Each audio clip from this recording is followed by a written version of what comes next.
OK. Pourquoi est-ce que vous faites la promotion de X ou Y produits? Vous le faites parce que vous avez été satisfait par le produit ou bien par la marque.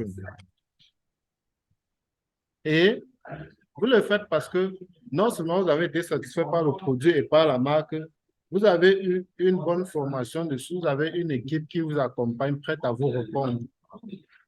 Ce qui fait que vous n'avez pas de difficulté à promouvoir cette marque-là. Vous savez déjà d'office que si j'ai... Les micros sont encore ouverts. Vous savez déjà d'office que si j'ai telle difficulté, je vais me rapprocher de X, Y et j'aurai une solution.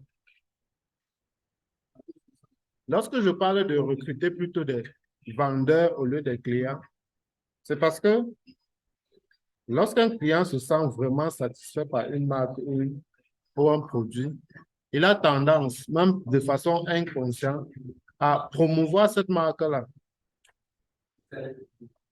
Il vous arrive parfois d'arriver quelque part, on vous reçoit tellement bien que vous vous retrouvez en train de faire la promotion de cet espace ou de ce lieu ou de service que vous avez reçu là-bas, même sans le vouloir. Pourquoi est-ce que vous faites cela? Ce n'est pas parce que la personne vous a dit de le faire. C'est parce que vous avez été satisfait du service qui a été rendu là-bas ou bien du produit que vous avez acheté là-bas. Donc, pour convertir donc des clients en partenaires, il faut suivre donc ces 7 étapes que je vais vous indiquer. Donc, tout d'abord, en introduction, il faut savoir que la vente est un art. Et lorsqu'on se lance dans son art, on s'y met à fond. On travaille pour ça. On fait des formations dessus. On s'éduque par rapport à ça. On apprend à connaître son produit, son prospect, bref, tout sur son produit ou son service. Et lorsque vous maîtrisez dans votre service ou votre produit, vous avez cette aisance-là de le vendre. Vous avez cette facilité de le vendre. Vous vous épanouissez en le vendant, car vous êtes un artiste de la vente et un artiste se sent fier dans son art. Un artiste se sent dans son élément lorsqu'il est en train de pratiquer son art. Donc, la première étape, donc, une fois que vous avez votre produit ou service, vous avez votre produit ou service, vous avez besoin de le vendre. Première étape, c'est de générer des leads. Les leads ici, ce sont des prospects qualifiés, bien choisis, qui seraient intéressés par votre produit ou service. Ce n'est pas des personnes prises au hasard. Ce n'est pas des personnes que vous avez rencontrées dans la rue. Ce sont des personnes que vous avez bien sélectionnées par des méthodes que nous connaissons tous. Ça peut être la prospection digitale via la publicité. Ça peut être via le gros hacking. Parce qu'avec le gros hacking, vous avez des personnes que vous connaissez leur centre d'intérêt, que vous maîtrisez où est-ce que vous les avez trouvés par rapport à ce que vous recherchez. Donc, ça, c'est la première étape. Une fois que vous maîtrisez votre produit, vous maîtrisez votre service, il faut générer des leads, il faut générer des prospects.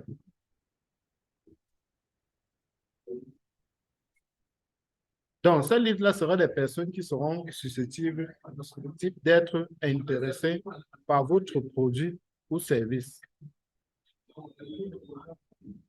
Après avoir généré donc ces prospects-là, il faut se préparer à les entretenir. Généralement, lorsqu'on fait une publicité, on reçoit tellement de prospects ou de contacts.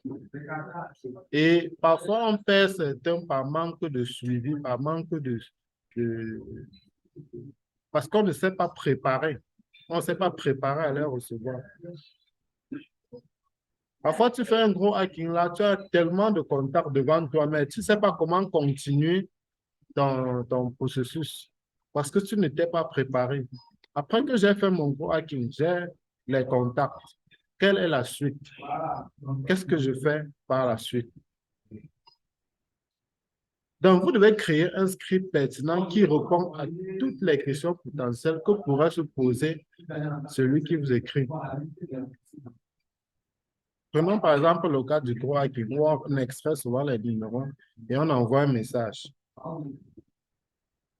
Vous envoyez un message, bonjour, à 100 personnes à la fois. La question qui va se poser après, c'est bonjour, qui est-ce? Est-ce que tu es prêt à répondre à ce bonjour, qui est-ce? Il y a des questions qui vont se poser déjà, qui vous a donné mon numéro? Est-ce que vous êtes prêt à répondre à cette question? Est-ce qu'on se connaît? Ne m'écrivez plus. Pourquoi est-ce que vous m'écrivez? Ça sont les techniques des arnaqueurs. Par exemple, quelqu'un te dit que ça sont les techniques des arnaqueurs. Je vais vous signaler. Comment est-ce que vous répondez à ça? Ça doit être préparé. Et votre tout premier message doit laisser une très bonne impression.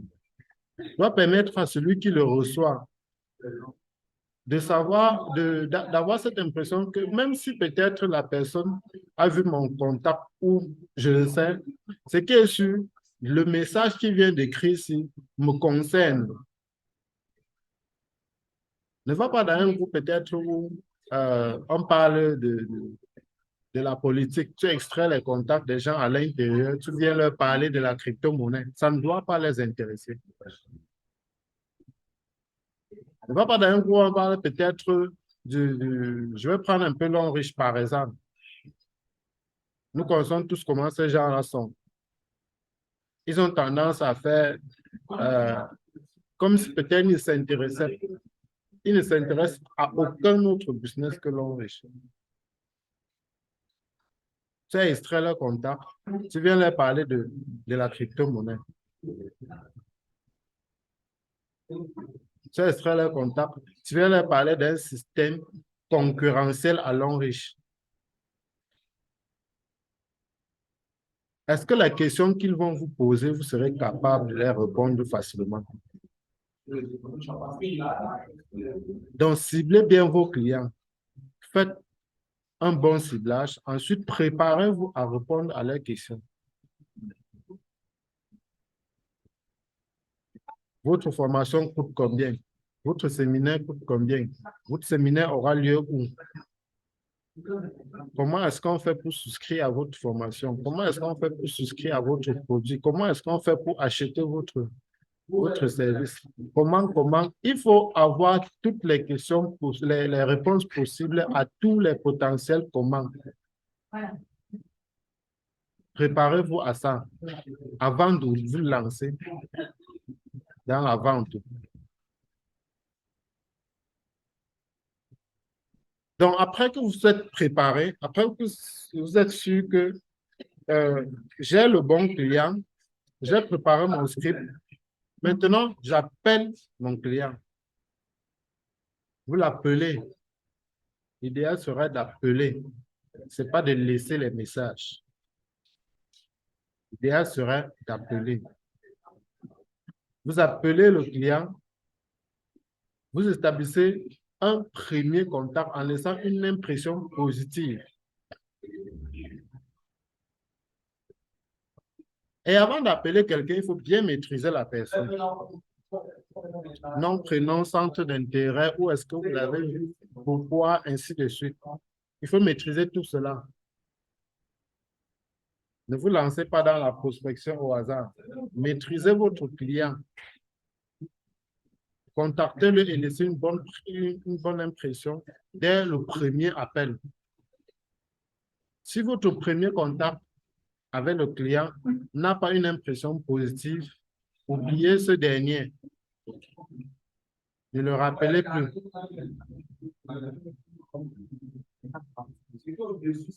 Donc, après avoir contacté et laissé une bonne impression, préparez la présentation. Il faut faire une bonne présentation de votre produit ou service.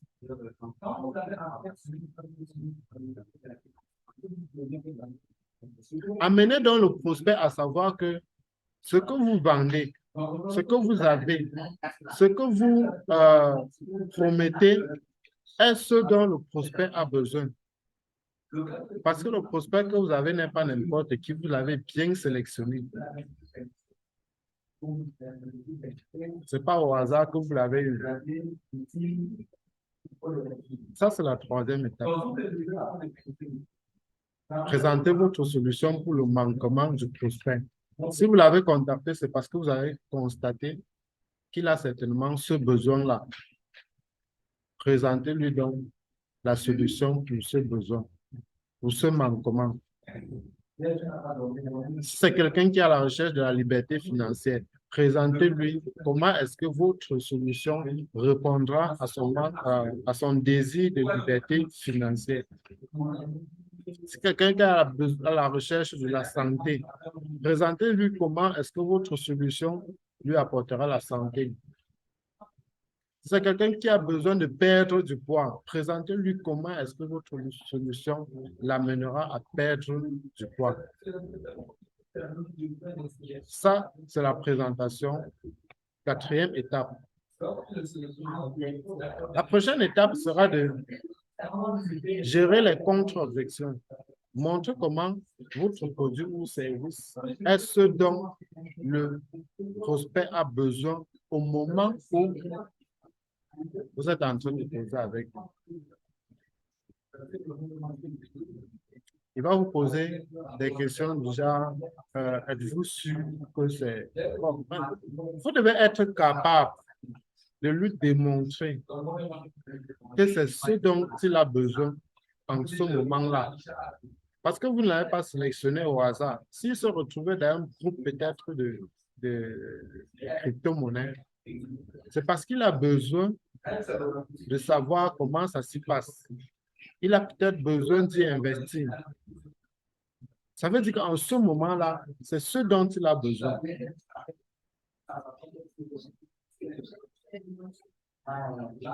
Et vous ne l'avez pas sélectionné au hasard. Vous n'êtes pas tombé sur lui comme ça en vous baladant. Vous êtes venu vers lui parce que vous sentez, vous savez que vous êtes la solution à son problème. Présentez-lui cela. Montrez-lui, répondez à... Donc, ne laissez pas une question sans réponse au client. Et ceci amène à mieux maîtriser d'abord son produit ou service. Si vous ne maîtrisez pas bien votre produit ou service, il y aura des questions que vous ne saurez pas répondre.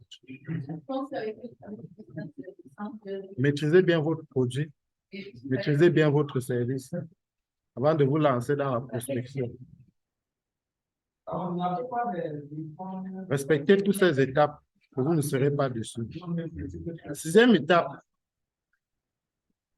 conclure la vente et livrer plus que vous n'avez prévu, promis. Pendant que vous êtes en train de causer avec le client, si c'est dans le but peut-être de vendre, je vais dire quoi, de vendre une voiture, je prends juste cet exemple, de vendre une voiture. Pendant que vous êtes en train de négocier de vendre une voiture, il y a des accessoires que vous pouvez accompagner à cette voiture qui ne seront pas inclus dans ce que vous vendez. Ça, c'est parce que vous êtes vendeur de voitures, pas parce que vous êtes en train de vendre une voiture d'occasion, c'est parce que vous êtes vendeur de voitures. Vous vendez la voiture, mais lorsque vous allez engager le processus de livraison de la voiture, ajoutez-y des gadgets. Ajoutez-y peut-être l'accompagnement, le service après-vente. Ajoutez si possible même une formation, si possible, si ce dernier peut-être n'a pas l'expérience requise peut-être pour quelque chose lié à cette voiture-là. Et que vous sentez qu'il va aller plus tard quelque part d'autre le faire. Ajoutez-le cela. Ça peut être peut-être une visite technique. Ça peut être peut-être, ça peut être, bref, quelque chose que le client aura encore à dépenser plus tard pour avoir en rapport avec son véhicule.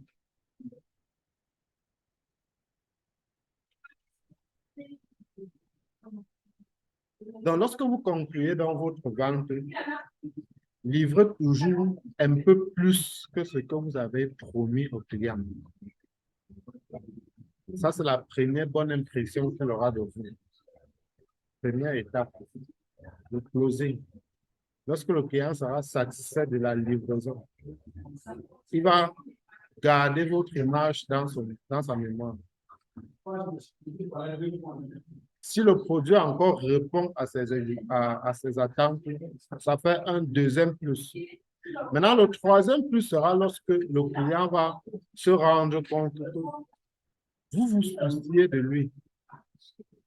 Même des années, des mois après qu'il soit passé chez vous, vous vous souciez de lui. D'où la septième étape, faire le follow-up. Assurer le suivi de tout problème potentiel et maintenir la relation. Appeler même parfois juste pour avoir des nouvelles. Appeler pour savoir comment est-ce que le client a trouvé le produit. Appeler pour savoir comment est-ce que le client se porte. Imaginez vous arrivez un jour dans un salon de coiffure. Vous êtes même de passage dans une ville. Vous arrivez dans un salon de coiffure. Peut-être la personne chez qui vous passez, vous coiffez, n'est même pas au courant que vous n'êtes pas dans la même ville. Ou peut-être vous êtes dans la même ville, mais vous avez juste changé de localité. Bien, en passant quelque part là, vous avez vu un salon, ça vous a plu, vous coiffez à l'intérieur. Et un bon commerçant ne laisse jamais son client partir sans avoir ses coordonnées. Très important. Ne laissez jamais votre client partir sans avoir ses coordonnées, quel que soit ce que vous le vendez. Vous le vendez. Ne laissez jamais un client partir sans avoir ses coordonnées. Imagine donc que vous soyez passé dans un salon de coiffure, vous êtes coiffé et il y a eu quelque chose qui s'est passé là, on a eu votre contact. Ou bien le service était tellement bien fait qu'à l'entrée là, on vous a bien accueilli, on a pris vos coordonnées, on a demandé qu'est-ce que vous voulez, on a pris son nom. Vous avez été satisfait. Vous êtes reparti. Et un jour, vous restez là, on vous appelle. Bonjour, c'est l'entreprise telle, telle, telle. Vous êtes passé chez nous tel jour et vous êtes coiffé. Comment est-ce que vous allez? Est-ce que vous avez apprécié notre coiffure la dernière fois? Nous aimerions encore vous voir chez nous. Nous avons été très heureux de vous servir. Imaginez cela arrive. Quel est le crédit que vous n'accorderez pas à cette entreprise? Ceci va permettre à ce que si vous avez des personnes dans cette localité-là, si vous avez des personnes dans cette localité-là, même si ce n'est pas votre localité, vous avez des personnes dans cette localité-là, et que vous sentez qu'ils sont dans le besoin, même s'ils ne sont pas dans le besoin, vous allez leur dire, allez à tel endroit.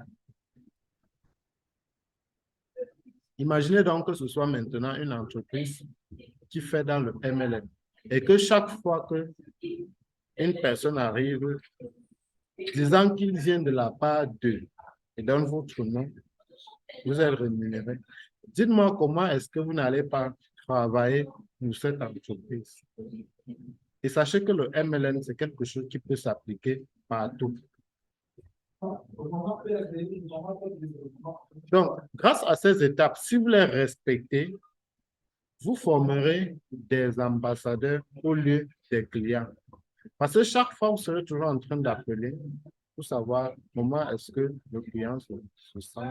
Et le client, à son retour, va dire, telle entreprise me prend très bien soin de moi. J'aimerais que ce soit le cas pour ma soeur, ma fille, ainsi de suite. Maintenant, en plus de ça, si vous offrez des formations, s'il y a des formations qu'ils font dans votre domaine et que vous le faites gratuitement, là, vous avez gagné la totale.